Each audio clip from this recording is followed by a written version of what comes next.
We've all heard the legends of King Arthur and his mysterious wizard Merlin, who helped him on his adventures.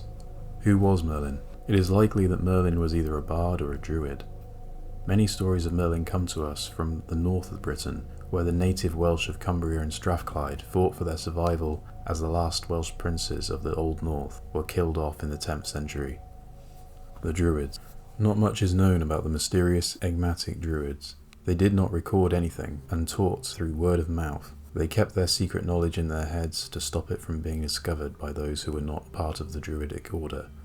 They spent years to train to become Druids, and then they would qualify to become either high-ranking religious leaders, law-keepers, medical professionals, and political advisors. They were also involved in lawmaking. They were said to have been able to stop a battle just by walking onto the field, as they commanded so much respect from the British nobility. It is thought by Roman sources that the Druids were fire worshippers, committed human sacrifice, and followed astrological signs, and possibly believed in reincarnation of the soul.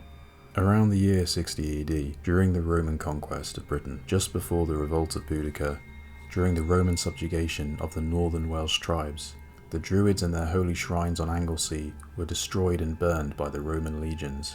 Some of the survivors fled to the northern part of Britain during this time, and it is likely they continued their traditions well into the later centuries. Bards. It could be argued that the bards are in some way a continuation of Druidic culture. They seemed to have had a similar role in Welsh society. They were professional storytellers, verse makers, music composers, historians, genealogists, and they were often employed by a royal house of Welsh princes to commemorate their families' deeds and also motivate their armies in times of war.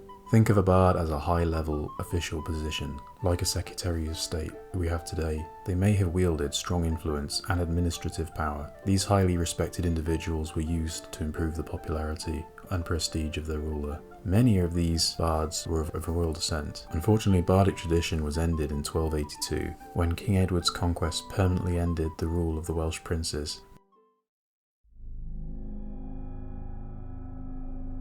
Merlin was a bard for the northern prince Gwendolen, who ruled northwest Cumbria and the Solway area in the 6th century. Merlin seems to have been a pagan, almost druid-like, as he kept 2 large eagles in Gwendolen's court. These eagles were said to have consumed 4 men a day in some kind of sacrifice. Merlin also kept a sacred flame, much like the ancient druids. Gwendolen was at war with Rhydderch of Strathclyde. Rhydderch was a Christian king who ruled the southern part of Cumbria. They eventually came to battle on the border. Gwendolen was slain, however his loyal army continued fighting for another 6 weeks. Eventually 300 of his own men were slaughtered and buried in mass graves.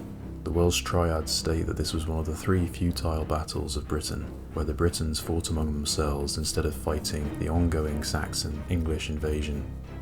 Merlin then fled into the Caledonian forest and descended into a madness. Merlin expressed great sadness over the loss of his liege lord. The battle must have taken a great toll on Merlin.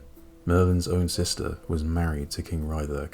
Merlin fought within the battle, and he is said to have killed his own niece and nephew.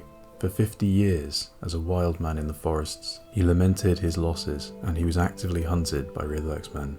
During his time in the wild, he prophesied many events, including the death of Rhydderch, and also Merlin's own demise by a triple death. 3 is always a sacred number in Celtic mythology, and the number 3 was used to highlight many important events. When Merlin foresaw his own death, he approached and asked a saint, Saint Kettegern, who was based in the north. He was also a miracle worker, and he asked Saint Kettegern for an absolution, which was granted, converting Merlin to Christianity. Eventually, Rhydderch's men discovered Merlin. They stoned him. He then fell over a cliff into a shallow river. He was then impaled on a fisherman's stake, and finally he drowned, the triple death of Merlin. King Rhydderch himself was a legendary king. Mentioned in the Welsh triads, he was said to have fought fiercely against the Saxons. Rhydderch wielded a sword called Drewin, which means white hilt. When this sword was drawn by a worthy or well-born man, the entire blade would blaze with fire. Rhydderch was happy to let anybody take his sword, which earned him the title the Generous, but no one ever dared touch the sword or take it from him.